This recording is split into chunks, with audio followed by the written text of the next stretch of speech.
B sit down and be concentrate here. हम देख रहे हैं क्लास 10 की ज्योमेट्री का चैप्टर नंबर लास्ट है हमारा 8, चैप्टर नंबर 8 जिसका नाम है मेंसुरेशन। और मेंसुरेशन में हम प्रैक्टिस सेट 9.1 है ना, 7.2 सॉरी कितना है 7.3 का question number 12। Yes, question number 12 है जिसके अंदर आपको एक रेक्टेंगल नजर आ रहा है। PQRS क्या है हमारा है rectangle. PQRS is a rectangle जी सर। और रेक्टेंगल के अंदर उसने हमको दिया है PQ की वैल्यू 14 और QR की वैल्यू 21। यस और नो, जी सर। दो वैल्यूज गिवन है और जो तो आपको उसने कहा है find the areas of the part X Y Z. Triangle के अंदर आपको पार्ट दिख रहे, this is the X part, this is Y part and this is Z part. अब एरिया ऑफ द सेक्टर निकालना है तो एरिया ऑफ द सेक्टर के लिए सबसे पहली कंडीशन ये होती है कि आपको थीटा की वैल्यू मालूम होना चाहिए और उसके बाद में रेडियस मालूम होना चाहिए, क्योंकि दोनों वैल्यू जब हमको मालूम रहेंगी तभी हम एरिया निकाल पाएंगे। एक्स का भी मालूम कर सकते हैं, वाई का भी और जेड का भी। तो सबसे पहले ये रेक्टेंगल है, तो रेक्टेंगल है तो इसकी अपोजिट साइड कॉन्ग्रुएंट होगी। यानी कि अगर PQ की वैल्यू 14 है तो SR की वैल्यू भी कितनी होगी 14। तो हम इसकी रीजन भी लिखेंगे कि भाई PQ कॉन्ग्रुएंट हो जाएगा किसके SR के। क्यों? क्योंकि ये अपोजिट साइड है। क्या है ये अपोजिट साइड। देयरफॉर PQ की वैल्यू अगर 14 है तो SR की वैल्यू कितनी हो जाएंगी 14 ही हो जाएंगी। और अगर बेटा QR की वैल्यू 21 है, yes where is QR down side, QR किसके कॉन्ग्रुएंट हो जाएगा QS के। यस QS के PS के जी सर। यस PS के कॉन्ग्रुएंट हो गया। ये भी क्या है ये अपोजिट साइड, ठीक है। जी सर। तो अगर QR की वैल्यू 21 है तो PS की वैल्यू भी कितनी हो जाएंगी 21 हो जाएंगी, बराबर। जी सर। ये तो पहली प्रॉपर्टी थी रेक्टेंगल की कि इसके अंदर हमने कॉन्ग्रुएंट साइड ले लिए और कॉन्ग्रुएंट साइड से जो तो हमने दोनों साइड की वैल्यू निकाल लिए, बराबर। अब इसके बाद देखो जरा, अगर PQRS रेक्टेंगल है, PQRS क्या है हमारा PQRS इज रेक्टेंगल, ठीक है। जी सर। और रेक्टेंगल है तो इसका हर एंगल 90 का होगा कि नहीं होगा एंगल P भी कितने का होगा 90, एंगल Q भी 90, एंगल R भी 90 और एंगल S भी 90। All angles are 90, all angles is 90 को कहते हैं हम राइट एंगल, है ना। तो अगर ये राइट एंगल है फिर तो थीटा का टेंशन ही नहीं।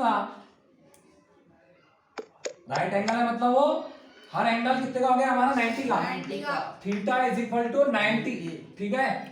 अब रही बात R की, तो देखो जो x पार्ट है वो द x पार्ट ये उसका रेडियस है, ये क्या है x पार्ट का रेडियस। अरे ये सर्कल के जरा दिख रहा कि नहीं दिख रहा, यस सर। है ना। यहाँ से इसको अगर हम घुमा लेंगे उधर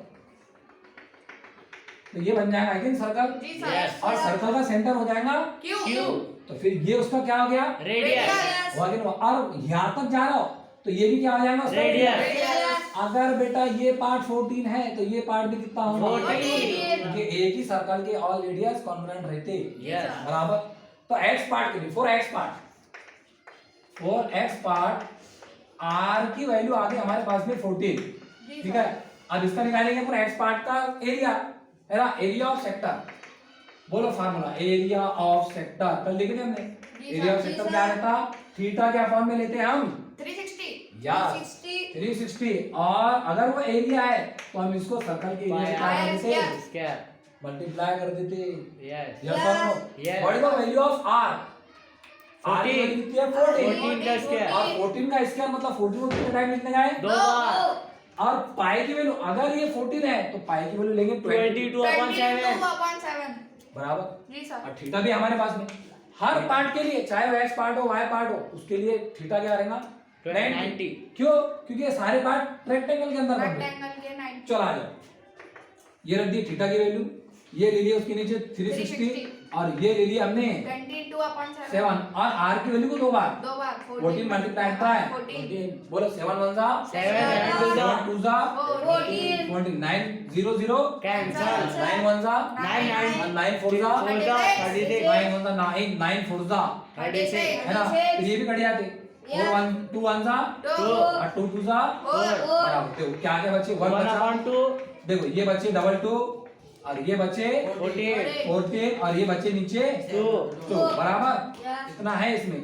अब और बढ़िया के कौन बट्टा 2 2 1 2 और 2 7 7 का 14 14 मतलब 22 को आप मल्टीप्लाई करेंगे किससे 7 से तो आपका आंसर आ जाएगा कितना 154। आई बात समझ में। Yes. अब इसलिए में किसका आया x का एक्स पार्ट का। अभी वाई पार्ट का निकालेंगे लेकिन यहाँ तक पहले जो है तो नोट डाउन करिए।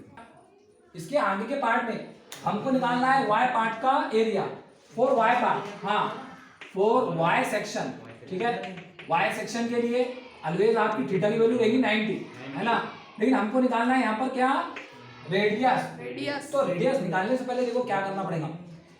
ये जो दिख रहा है आपको कारो पार्ट तो ये एक तरह का क्या है सर्कल है। क्या है ये Circle.